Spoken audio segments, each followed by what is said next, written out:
Morning, 20 subpoenas have been issued as part of the investigation into the George Washington Bridge scandal. I was kind of surprised by the number. 20. Yeah. State lawmakers are seeking documents related to the bridge closure. The subpoenas are being issued to 17 people and 3 organizations as a special committee leads the investigation. Who sent out the request to close those lanes? We know who received it. We don't know why it was sent.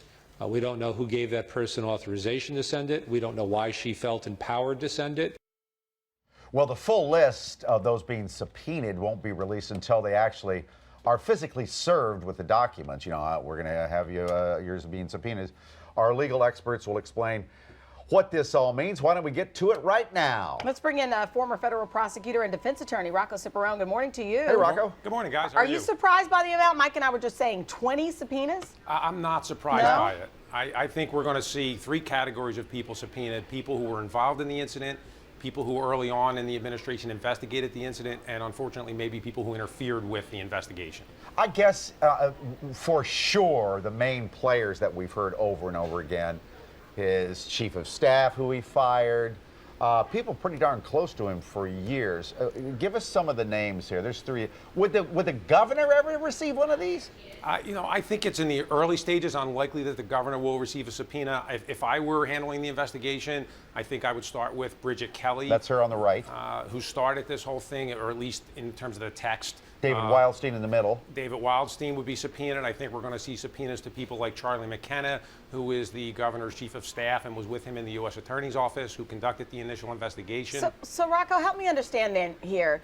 When do they have to speak? What do they have to, can they be protected in any way? Like, how can we make sure we're getting the truth here? Well, generally speaking, people who might incriminate themselves or provide some information that could lead to incrimination probably will take the Fifth Amendment in response to the subpoenas. Hey, Rocco, pull your microphone up a little bit higher. Yeah, absolutely. There you go. Slip down so if they plead the Fifth, then when do we get the truth? If they plead the Fifth, we're not going to hear from those people. So we're really probably only going to hear from people who have nothing to worry about, who were just tangentially involved either by investigating the incident or who got information about the incident but didn't have any input into what occurred. So then when do we get the real deal? Well, that's often tough to get in these kind of investigations, especially when you're trying to get at initially the people who were involved. They're going to lawyer up, so to speak. They're going to obtain defense lawyers who, if they're competent, are going to give them advice not to speak in response to these subpoenas. But Rocco, you know what will happen. They're going to get to one of them, and they're going to make a deal. I won't put you in jail if you spill the beans. Well, yeah, look, as a former federal prosecutor, I did that previously. As a defense lawyer, that happens a lot. So I think we're going to see some of those kind of deals being made over time. Not certainly with the key players, because they're going to be the ultimate targets, but certainly people who have some risk and exposure are going to make those kind of deals. It's inevitable.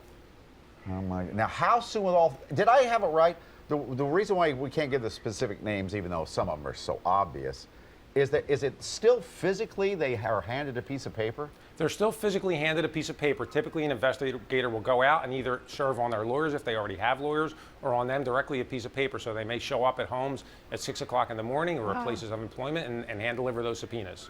And when they say that this could be a criminal case, what do they mean? How could it be a criminal thing? Well, for example, people who were employed by the state in the administration, for example, Bridget Kelly, might face potentially in state charges what's called official misconduct, which is using your official position in an unauthorized way to either obtain a benefit for yourself or others, or to deprive somebody of a benefit. How long is this whole thing going to take? Oh, I think we're looking at a substantial period of time. Year? I think 6 months is optimistic. 6 I months. think probably longer. Well, like you said, a year. A year, probably. All right. Well, thank you, Rocco. I'm sure we'll be talking to you in the days and weeks and months. Thank you, guys. Chanel, if before I leave, you want me to try to figure out Saladgate, I'll try to figure out who Saladgate. Thank you. We're Salad going to use that as a hashtag, Rocco. Okay, you got it. It was worse.